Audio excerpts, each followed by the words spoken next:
कैसा गया paper? Paper बढ़िया गया, ठीक ठाक गया। और फर्स्ट और सेकंड शिफ्ट में बात करें तो दोनों में क्या डिफरेंस लगा? पेपर 1 थोड़ा ज़्यादा ही इजी था, पेपर 2 टफ। फिजिक्स काफ़ी टफ साइड में था पेपर 2 में। ये सर कुछ नया है। अच्छा टॉपर है। 99.9% फर्स्ट फिर ड्रॉप लेने वाले हैं लेकिन 76%। अच्छा नहीं अगर सब्जेक्ट वाइज बात करें तो केमिस्ट्री से तो एनसीईआरटी के अलावा कोई चीज़ करने की जरूरत नहीं है। बेसिक्स एनसीईआरटी करेंगे 90% क्वेश्चंस हो जाएंगे। आप क्या कहते हैं? मैथ में एनसीईआरटी पढ़ के कभी मत जाना। एनसीईआरटी से कुछ नहीं होता है मैथ्स। एनसीईआरटी कुछ नहीं होता। एक क्वेश्चन एडवांस का हिल जाए ना एक भी नहीं एनसीईआरटी आएगा। पढ़ने के बाद नेगेटिव में आना मेरे पास। कोचिंग कराता नहीं करता है तो कहाँ से करेगा? आप कल कराता है। कोचिंग पे ही डालोगे। मेरा भी मैच हो गया, आरसीबी भी बाहर हो गया। ये साला कब अगले जन्म दे। चलिए आप आज बढ़िया से पढ़ाई करना चाहिए और फिर थोड़ा इधर उधर डिस्ट्रैक्शन बहुत होता है। क्या होता है इधर? तो बच्चे लोग पेपर दे के अभी निकले हैं जेईई एडवांस 2024 का, तो कैसा गया पेपर? पेपर बढ़िया गया, ठीक ठाक गया सर। ठीक ठाक गया। और फर्स्ट और सेकंड शिफ्ट में बात करें तो दोनों में क्या डिफरेंस लगा? पेपर 1 थोड़ा ज़्यादा ही इजी था, पेपर 2 टफ था। पेपर 2 टफ था। आपका कैसा गया? Yes sir, same feedback. Paper तो काफ़ी अच्छा गया। हाँ। और लेवल का बात करें तो कोई बहुत ज़्यादा ड्रास्टिक डिफरेंस नहीं था। और लेकिन सब्जेक्ट वाइज फिजिक्स काफ़ी टफ साइड में था पेपर 2 में। अच्छा आप मज़ा आया पेपर देके। ये सर कुछ topper नया है है। इनका। अच्छा टॉपर है। 99.9%। मेंस में कितने थे आपके? नहीं ऐसा नहीं था, 98 पॉइंट समथिंग था। ओके। हाँ तो ओवरऑल ठीक ही था पेपर मिला जुला के, प्लस माइनस देखा जाए तो सब बढ़िया, एक्सपीरियंस अच्छा रहा। अब हमारी तो जेईई जर्नी यहाँ ख़त्म हो चुकी है। अच्छा जेईई जर्नी यहाँ पे खत्म हो। कौन सा आइटम था ये आपकी? ये मेरा लास्ट अटेम्प्ट था, फर्स्ट ड्रॉपर है। अच्छा आपका? हम मेरे साथ पहला ड्रॉप, फर्स्ट ड्रॉप। आपका फर्स्ट भी? फिर फर्स्ट ड्रॉप लेने वाले हैं लेकिन 76%। अच्छा नहीं 76 से नहीं लेना। अब जिंदगी में यदि कोई आईटी नहीं करता थोड़ी करता सक्सेसफुल नहीं होता। आप अच्छे एग्जाम्पल देख लीजिए। आप अभी देखिए आइलैंड के जो डायरेक्टर है खुद उनसे आईटी कॉलेज नहीं हुए, उनको खुद वैसे बहुत अलग पांडे सर भी हैं, उनका भी अलग आईआईटी नहीं पांडे हुआ नहीं है। हुआ। आज कहाँ खड़े हैं? आज कहाँ आईआईटी सब कुछ नहीं हुआ तो बात आप सही है। छत्ता का बात बोले थे इसीलिए मैं आपको बोला। तो बात सही है, लेकिन कभी कभी लगता है ना इतना मेहनत किए हैं, घर वाले का पूरा आशा लगा हुआ है। लेकिन आप भी वहाँ से भी तो मोटिवेशन लीजिए। अभी भी हम कंफर्म नहीं करें कि मेरा नहीं होगा। पेपर ठीक ठाक गया हो सकता है। ठीक ठाक गया। आप क्या कहते हैं? हाँ, पेपर अच्छा गया। और आईटी के अलावा भी बहुत सारे ऑप्शंस हैं जिससे हम बेटर कर सकते हैं। और वाइजली डिसीजन लेना चाहिए कभी भी। और कभी भी। फ्यूचर एस्पिरेंट्स को यही कहना चाहेंगे कि फंडामेंटल्स पे फोकस करें। एडवांस मतलब ये नहीं कि सारा क्वेश्चन टफ लेवल का ही रहेगा, डुएबल क्वेश्चंस भी आते हैं। अगर क्वेश्चन सेलेक्ट करके अच्छे से करें तो सही हो जाता है। अच्छा चलिए हम जो बात करते हैं आप सब्जेक्ट पे चले जाते हैं, फिजिक्स केमिस्ट्री मैथ पे चले जाते हैं। किस तरह क्वेश्चन रहे और तैयारी किस तरह से आप किए थे? अगर सब्जेक्ट वाइज बात करें तो केमिस्ट्री से तो एनसीईआरटी के अलावा कोई चीज़ करने की जरूरत नहीं है। बेसिक्स एनसीईआरटी करेंगे 90% क्वेश्चंस हो जाएंगे। मैथ्स का बात करें तो उसमें जितना प्रैक्टिस करें उतना ही सफिशिएंट रहता है। Okay. और फिजिक्स के लिए फंडामेंटल्स पे फोकस करना पड़ेगा। एचसी वर्मा अगर कर लेते हैं तो फिजिक्स एडवांस का क्वेश्चन हो जाएगा। अच्छा एसपी वर्मा कर लेते हैं तो एडवांस का क्वेश्चन हो जाएगा। आप क्या कहते हैं? मैथ में एनसीईआरटी पढ़ के कभी मत जाना। एनसीईआरटी से कुछ नहीं होता है मैथ्स। एनसीईआरटी कुछ नहीं होता। एक क्वेश्चन एडवांस का हिल जाए ना एक भी नहीं एनसीईआरटी आएगा। पढ़ने के बाद नेगेटिव में आना मेरे पास। अच्छा ये भी क्वेश्चन नहीं हिल एक सकते। नहीं एक भी हिलेगा। नहीं लेगा NCERT। अच्छा और फिजिक्स केमिस्ट्री में बात करें तो? फिजिक्स केमिस्ट्री में इनऑर्गेनिक हिल जाएगा। 3D का क्वेश्चन हिल सकते हैं एनसीईआरटी पढ़ के। कुछ Vector selective। 3D लेकिन मैथ्स में तो एनसीईआरटी से कुछ भी नहीं कुछ नहीं होगा, एनसीईआरटी से कुछ नहीं होगा मैथ्स में। अच्छा क्या मैथ्स के लिए फिर क्या डिफरेंस यूज करना? मैथ के लिए कुछ अच्छा बुक जैसे सिंगे जुंगे जाता सिंगेज हो है। गया, ब्लैक बुक हो गया। ब्लैक बुक पे प्रेफर कर सकते हैं मैथ्स के लिए। अगर वो कर लेते हैं तो हो जाएगा। क्या मॉड्यूल ठीक से बनता ही नहीं है, ब्लैक बुक ये सब क्या। पहले अपना फंडामेंटल यही है, पहले अपना मॉड्यूल बना लो अच्छे से। कितने बच्चे हैं, हम मुझे नहीं लगता कि हम काफ़ी बैचेस में देखे भी हैं, कोई बच्चा 100 में से ही हमको लगता है 1-2 ही होगा जो अपना मॉड्यूल पूरे तरीके से करता है। कोई बच्चा नहीं करता। अगर कोई बंदा अपना मॉड्यूल ही पूरे अच्छे से कर ले उसका रैंक कहीं नहीं गया। कोचिंग कराता नहीं करता है तो कहाँ से करेगा? आप कल कराता है। कोचिंग पे ही डालोगे। अपना भी तो एफर्ट लगाना होता है ना। उन लोग भी भागता है सवाल बताने से। अच्छा अब नहीं देखिए- ऐसा नहीं है, वो नहीं है तो आपके लिए रेफरेंस की कमी थोड़ी है। रिजल्ट में- अरे एक टीचर नहीं बताएंगे दूसरे टीचर से पूछ लेंगे आप। क्या कहते हैं? ऑप्शंस तो बहुत सारे हैं। अगर पढ़ने का चाहिए तो पढ़ने का- ऑनलाइन भी बहुत सारे रिसोर्स हैं। आप एक बात बताइए टॉपर्स कैसे बनते हैं? सर टॉपर्स पे ध्यान दिया जाता है शुरू से ही। तो सर आप भी मेहनत करके उस लेवल पे आइए। शुरू से आप अपने बैच का तो टॉपर बन ही सकते हैं ना। क्या बोले हमको नहीं लगता टॉपर बनाने में कोचिंग का कोई हाथ रहता है, क्योंकि पहले से ही वो लोग शॉर्ट लिस्ट कर लेते हैं टेस्ट लेके बच्चों को कि काफ़ी पहले से ही तेज बच्चे को हाँ, इतने बैच हाँ, में सही ले बात लेते हैं। है। फिर कोचिंग हम आज तक ऐसा नहीं देखा तो कि कोई बना बच्चा बनाया topper बहुत है। खराब गया किसी कोचिंग में और जाके इम्प्रूव कर गया। बच्चा अगर इम्प्रूव करता है तो अपनी मेहनत से करता है। देखिए, exactly, एक बात आपको भी मानना पड़ेगा। क्या होता है ना, जेईई और नीट इंडस्ट्री में अगर आप नहीं पढ़ते हो टीचर आपको नहीं पढ़ाएगा, नहीं आप पे ध्यान देगा।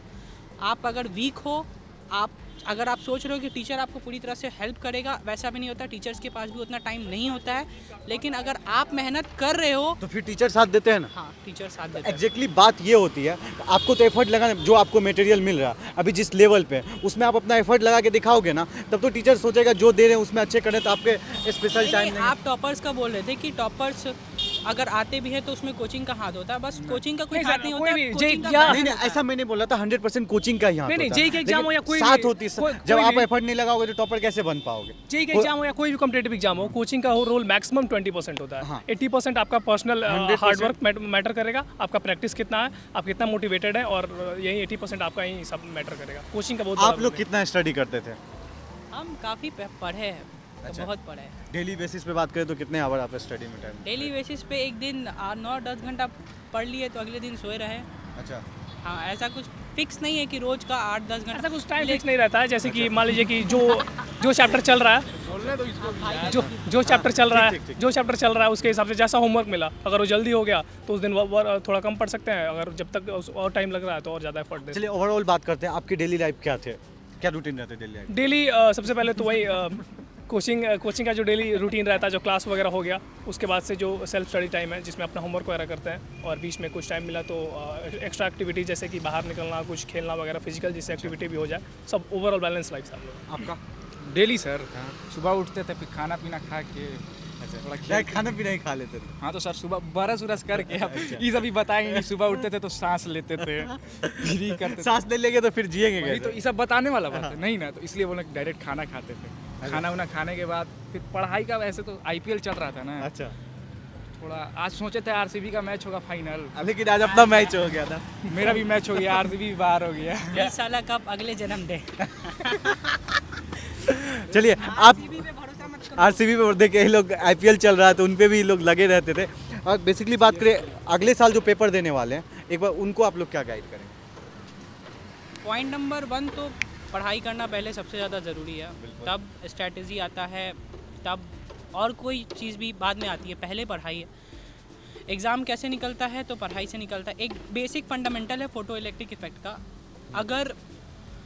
अगर आप एक थ्रेशोल्ड फ्रीक्वेंसी से जब तक उसको ज़्यादा फ्रीक्वेंसी नहीं देते हैं तो वो जो फोटोन होता है वो इमिट नहीं करेगा, समझ रहे हैं? बिल्कुल। कोई भी एग्ज़ाम क्रैक करने के लिए सेम फंडा काम करेगा। आपको उतनी मेहनत करनी पड़ेगी, जो एक थ्रेशोल्ड मेहनत होती है, आपको उससे ज़्यादा मेहनत करिए, उसके बाद आप निश्चिंत हो जाइए। बाकी फिर ऊपर वाले पे है, निकलना होगा तो निकलेगा, नहीं निकलना होगा तो वो आपके उस पर डिपेंड करता है। उसको क्या बोलते हैं? आपकी मेहनत नहीं एक मिनिमम फ्रीक्वेंसी जो होगा आपकी लाइफ की, वो उस पर डिपेंड करता है। लेकिन आप अपना हार्ड वर्क करें, आप अपना हार्ड वर्क से ज़्यादा स्मार्ट वर्क जरूरत होता है, क्या कहते हैं इस पर? जेई में तो हार्ड वर्क ज़्यादा है, ऐसा कुछ स्मार्ट वर्क तो हमको दिखा नहीं। अच्छा, नहीं, smart work in the sense कि क्या प्रैक्टिस करना है, क्या रेलेवेंट है। हाँ, एक क्या होता है कि relevant पढ़ रहे हैं एग्जाम पॉइंट ऑफ व्यू से, एक होता है कि पढ़ रहे हैं कि हम बस ऐसे ही पढ़ते ही जा रहे हैं, पता नहीं क्या है, रेलेवेंट भी है कि नहीं, एग्जाम में आएगा कि बता नहीं। सकते हैं हाँ, सर। बताइए। स्मार्ट वर्क जैसे हुआ ना, मान लिया कोई क्वेश्चन सॉल्व कर रहे हैं, सॉल्व करते करते 1-2 ऑप्शन को हम इससे डायमेंशन से ही करते हैं, यानी कि उसका डायमेंशन मैच नहीं कर रहा है तो उसको हम रिजेक्ट करके 4 में से 2 बच गए। नहीं आता है, ऑप्शंस नहीं होता है। जमाना बदल गया, पहले होता था। हो सकता है कभी-कभी। सर आप पूछ रहे थे कि फ्यूचर एस्पिरेंट्स को क्या बोलना चाहेंगे, तो हम एक चीज़ कहना चाहेंगे फ्यूचर एस्पिरेंट्स को कि हम मॉक टेस्ट वगैरह देते हैं और कभी काफ़ी कम नंबर आ जाता है, डिमोटिवेट वगैरह हो जाते हैं, तो हम ये अपने एक्सपीरियंस से बता रहे हैं कि मॉक टेस्ट में क्या स्कोर है और मेंस और एडवांस में क्या स्कोर आ रहा है, इसका कोई लिंक नहीं है। कोई लिंक नहीं कोई है? लिंक नहीं है, पूरा लिंक कोई है, लिंक नहीं है। पूरा लिंक है। नहीं, कोई क्या link कैसे लिंक है भैया, तो बता देने आप कैसे? नहीं, बता- आजकल भैया, मॉक टेस्ट बना देते हैं लोग हाई लेवल का, सोचते हैं कि जितना हाई लेवल होगा उतना ही ज़्यादा मतलब वैल्यू दिया जाएगा, कितना अच्छा मॉक टेस्ट है, ऐसा कुछ है ऐसा नहीं। मेंस का जो लेवल है उसके हिसाब से जो मॉक टेस्ट है वो नहीं रेलेवेंट है, क्योंकि हमको मेंस देने जाना है। क्योंकि हम भी यही क्वेश्चन पूछने वाले थे, आप जो रेगुलर बेसिस पे अपना मॉक टेस्ट दे रहे थे और यहाँ का जो टेस्ट दे रहे हैं, क्या डिफरेंस लगा? काफ़ी डिफरेंस लगा, मॉक टेस्ट में काफ़ी अच्छा लेवल रहता है, बहुत कम नंबर आता था 50-60, और एडवांस में काफ़ी बेटर स्कोर आ रहा है अभी तो। अच्छा, एडवांस में काफी बेटर। आप लोग क्या कह रहे हैं? मेरा सर जानते हैं मॉक टेस्ट में मेरा 30-32 आता था, जब आता था तो इसको कॉल करते थे क्या, इसको सच कॉल बात करते है? थे, हाँ पूछिए, हमेशा कॉल करते थे, भाई टेंशन हो रहा है, डिप्रेशन वो रहा, क्लासेस में दिए 30 आया, नमो कॉल कर दिए 30 आया, AYJR सबसे tough है mock उसका भी test। 30 आया। उसमें सबसे कम अच्छा, आप आता क्या है। कहते हैं, आप क्या बोलते हैं जब ये मेंस कॉल के करते हैं? लिए मेरा जो हम मॉक टेस्ट लिए थे AYJR का लिए थे, सबसे महंगा आई थिंक वही था, 6000 का कुछ आता था। महंगा है, क्वालिटी भी है। तो उसका क्वालिटी भी है और क्वांटिटी भी है, अच्छा। समझे? तो मॉक टेस्ट में मेरे जितने नंबर आते थे, एक्चुअल जैन अटेम्प्ट में भी उतने ही नंबर आए, +20 बढ़ता है मॉक से। अच्छा, मतलब मॉक टेस्ट में जो आसपास भी मार्क्स आता- आ रहे हैं उससे बढ़ हाँ। जाता है। और ये भाई बोला कि मॉक टेस्ट में क्या स्कोर आ रहा है, उससे क्या स्कोर आ रहा है, वो खुश होने के लिए बच्चों को बोला जा सकता है, लेकिन ऐसा कुछ नहीं है। आपका प्रिपरेशन, आपका मेहनत मॉक टेस्ट में दिख जाता है। मेरा कैसे 30 से आ रहा था, अभी 70-80 आ रहा है। वो तो रिजल्ट आने के बाद मॉक टेस्ट रेलेवेंट होना चाहिए, मॉक टेस्ट रेलेवेंट होना चाहिए, जो मेंस ओरिएंटेड होना चाहिए, उस पैटर्न पे होना चाहिए, उस लेवल पे होना चाहिए, तब सही है। चलिए एक एक पॉइंट आप लोग जो अगले साल पेपर देने वाले हैं उनको आप लोग बता दीजिए, क्या ध्यान रखना चाहिए, मेन पॉइंट जो है। मेन पॉइंट क्या ध्यान रखना चाहिए? कुछ नहीं, पढ़ो और क्या, बस। बढ़िया से पढ़ाई करना चाहिए और फिर थोड़ा इधर उधर डिस्ट्रैक्शन बहुत होता है। क्या होता है इधर डिस्ट्रैक्शन आप समझ ही रहे हो, वहाँ भी डिस्ट्रैक्शन है। अच्छा बताइए, खुल के बताइए, आपके साथ ऐसा क्या जैसे अभी बोलिए बोलिए, कोई दिक्कत नहीं है। क्या हुआ कि जैसे कोचिंग में हम लोग का लगा था, कोचिंग में हम लोग सब जाते थे तो ये डिस्ट्रैक्ट हो गया था लड़की का। अच्छा कुछ दिक्कत हुई थी? नहीं नहीं, ऐसा कुछ नहीं, हम कभी क्या distract कहते हैं नहीं हुए। अरे बताओ, सच सच बताओ। नहीं नहीं, हम लोग कभी डिस्ट्रैक्ट नहीं हुए। अच्छा तो आप क्या कहना चाहते हैं? हम बस बोल रहे हैं कि मेरे भाई का गलती आप लोग दोहराइएगा नहीं। डिस्ट्रैक्ट हो जाता है आदमी, कोई मान लिया कुछ हरियाली अच्छा देख रहा है तो- अदर जेंडर में समझ ही गए। आईपीएल का मैच देखते हुए डिस्ट्रैक्ट हो गया था ये। कब अच्छा। से मैच ही देख रहा है, आरसीबी हारा तो रोने लगा। अच्छा। आप बताइए। डिस्ट्रैक्शन है। जब भी हम प्रिपरेशन स्टार्ट करते हैं तो लगता है कि बहुत टाइम है हम लोग के पास, अच्छा। लगता है कि अब हो जाएगा, बहुत टाइम है, धीरे धीरे। शुरू में मोटिवेशन भी काफ़ी रहता है, बिल्कुल। लेकिन विद द टाइम जो उस मोटिवेशन को मेंटेन रख पाएगा उसका सिलेक्शन पक्का होगा। बिल्कुल, अदर जेंडर पर भी ज़्यादा ध्यान नहीं देना चाहिए, क्योंकि जब एक बार आप सक्सेस हो जाते हैं अपने लाइफ में तो सब पढ़ा हुआ आप कुछ भी कर बहुत सकते हैं। आएगा अदर जेंडर वाला, क्या एक बार आएगा? कल अदर बहुत जेंडर मौका आएगा। पढ़ाई करो सबसे पहले तो। इतना हेडेक लेके नहीं बढ़ना है कि ये भी करना है वो भी करना है, ऐसा कुछ नहीं है। एक ही सिंपल तरीका है एग्ज़ाम क्रैक करने का, पढ़ो और ईमानदारी से पढ़ो। अगर तुम ईमानदारी से पढ़ते हो, तुम अपना सिलेबस पढ़ते हो, तुम्हारे जो आने वाले टेस्ट है तुम उसके लिए पढ़ते हो, तुम अपने प्रॉब्लम सॉल्विंग स्किल्स को बढ़ाते हो, मॉड्यूल्स करते हो, डीपीपी करते हो, और टाइम टू टाइम रिवीजन बहुत इंपॉर्टेंट है। और मॉक टेस्ट जो है वो सब पे अलग अलग डिपेंड करता है। जैसे मेरे भाई को ऐसा लगता है कि मॉक टेस्ट में नंबर ज़्यादा आ रहा है तो उसमें भी आ जाएगा, लेकिन मेरा ऐसा है कि मॉक टेस्ट में मेरा हमेशा 20-30 ऐसे आता है अभी कितना आ रहा? हमेशा। अरे एक काफी दिन अच्छा पहले 30 नंबर आया है, इसके सामने हम कॉल रो रहा था। करके डिप्रेशन में हाँ, रो रहा है। हमेशा गाली देते हैं उसको जो मॉक टेस्ट बनाता है।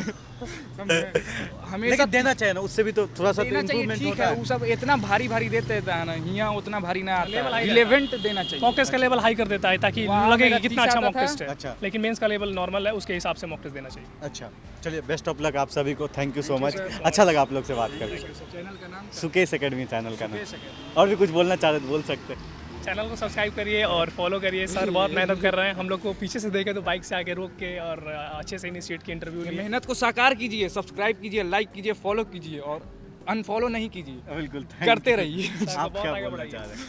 क्या बोलना चाह रहे, कुछ नहीं। कुछ नहीं, बस हो गया। चलिए थैंक यू सो मच, आप सभी को अच्छा लगा बात Thank you, sir. कर। Thank you, thank sir. You, Welcome, sir. Best of luck.